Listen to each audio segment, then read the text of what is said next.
ఏమున్నాయి మాకేం కావాలి అవి వస్తే మాకేం వస్తాయని కానీ మేనేజ్మెంట్కి తెలిసింది ఆర్యూ వాళ్ళకి తెలిసింది కానీ మన వర్కర్లకు తెలియట్లే గంట నుండి కూర్చున్నాం ఇక్కడ ఆగమంటే ఆగలేకపోతున్నారు. ఆ పాయింట్ అన్నా చదవండి, కొంచెం చదివి వాటి గురించి ఏంటని లోపల డిస్కషన్ చేసుకోండి. ఇంకా 4 రోజులు 5 రోజులు ఉంది. మన బతుకులు రోడ్డు మీద పడతాయా లోపల పడతాయా అర్థం కావట్లే. మనం మాత్రం డీలు టిఫిన్ లోపలికి వెళ్ళిపోతున్నాం. బయట ఎంతమంది ఉన్నారో లోపల అంతమంది ఉన్నారు, బయట ఎంతమంది ఉన్నారో లోపల ఎంతమంది ఉన్నారు. ఇప్పుడు ఎప్పుడో ఒకసారే కదా, నిన్నే పెట్టాం గ్రూప్లో పెట్టాను రేపు 1 గంట ప్రోగ్రామ్ ఉంటుందని. అయినా రెస్పాండ్ అవ్వకపోతే ఎట్లా? కొంచెం రెస్పాండ్ అయ్యి 4 రోజులు కొంచెం దగ్గర ఉండండి, జేఏసీకి అందుబాటులో ఉండండి, జేఏసీ చేసే కార్యక్రమాలకు సపోర్ట్ చేయండి. మీరు సపోర్ట్ చేస్తేనే ఏదైనా సాధించగలం, సపోర్ట్ చేయకపోతే ఏది సాధించలేము. ప్రతి పాయింట్ సతీష్ గారు క్షుణ్ణంగా వివరించారు, మళ్ళీ చెప్పాల్సిన అవసరం లేదు. మీరు అందరూ సహకరిస్తే మనకు కావాల్సింది తీసుకొచ్చుకోవచ్చు, లేదంటే అదే 130, 140 కాడ ఆగిపోతాం. హైస్కూల్ గ్రేడ్ ఒకటి కావాలి మనకి. అందులో C4L C4 B1 పెట్టారు కదా, B4 మరి అది పెట్టలేదు.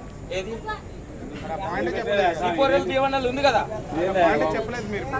చెప్పలేదా? లేదన్నా చెప్పలేదు కదన్నా. చెప్తున్నా C4L B1 తీసేయాలి, ప్రతిసారి చెప్తున్నా. మేము అడుగుతున్నాం, మీరు మీకు అవసరం లేదు, అవసరం లేదు, మేము అడుగుతా ఉన్నాం.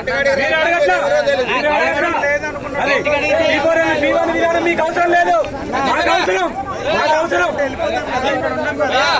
C4L B1 గ్రేడ్ గురించి ఆర్యూ లీడర్ టెంట్ లోకి వచ్చినప్పుడు కూడా మేమే అడిగాం, వాళ్ళకి ఏరియాస్ కూడా ఇవ్వాలని అడిగాం. కానీ ఆయనతో వచ్చిన 10 మంది మీ C4L బ్యాచ్ ఉన్నారు. ఆయనతో వచ్చిన వాళ్ళు ఇక్కడ టెంట్ లో ప్రోగ్రాం జరుగుతుంది, మీరు రమ్మంటే రాలే. ఆయనతో వచ్చిన 10 మంది మీ C4L ఉన్నారు. వాళ్ళు మేము అడిగింది వాళ్ళు విన్నారు.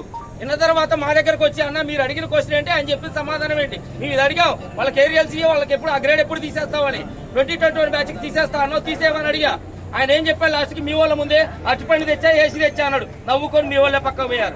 మేము ప్రతిసారి గెట్ మీటింగ్ లో చెప్తున్నాం, C4L B1 పైనాచారి పోయి అడగండి, శ్యామ్కరణ్ గారు కానీ చాంద్పాషా గారు కానీ, ప్రతిసారి పోయినప్పుడు వాళ్ళు ఎట్ట బతుకుతారని క్వశ్చన్ చేస్తున్నాం. మీకు లేదు. ఫస్ట్ ఆఫ్ ఆల్ మీరు ఒక్కరోజు అందరు కలిసి పైకి ఎప్పుడైతే వెళ్ళారో ఆ తర్వాత మీలో యూనిటీ ఉందా? హరిప్రసాద్ గారి ఇంటి చుట్టూ 2 నెలలు తిరిగారు, 4 రోజులు అవుతుంది. రాలేకపోతున్నారా? మళ్ళీ ఇప్పుడు C4L మా వాళ్ళు సగం మాకు ఇంట్రెస్ట్ లేదు దీని మీద. వాస్తవం చెప్పాలంటే మీరు సపోర్ట్ చేయనప్పుడు మాకెందుకయ్యా? 150 మంది C4L ఉన్నారు, 2 వచ్చారు. మళ్ళీ దాని గురించి మాట్లాడుతున్నా కాదంటే, మీరు మాతో పాటు అందరు కలిసి ఉన్నాం కాబట్టి మేము పోరాటం చేస్తున్నాం, అడుగుతున్నాం, పక్కా అడుగుతున్నాం దాని గురించి. అందరూ కార్మికులే, మీరు మాతో పాటు కార్మికులే, మీకు దాని గురించి ప్రతిసారి అడుగుతున్నాం. మీరు సపోర్ట్ చేయాలి, మాకు మీరు సపోర్ట్ చేయండి.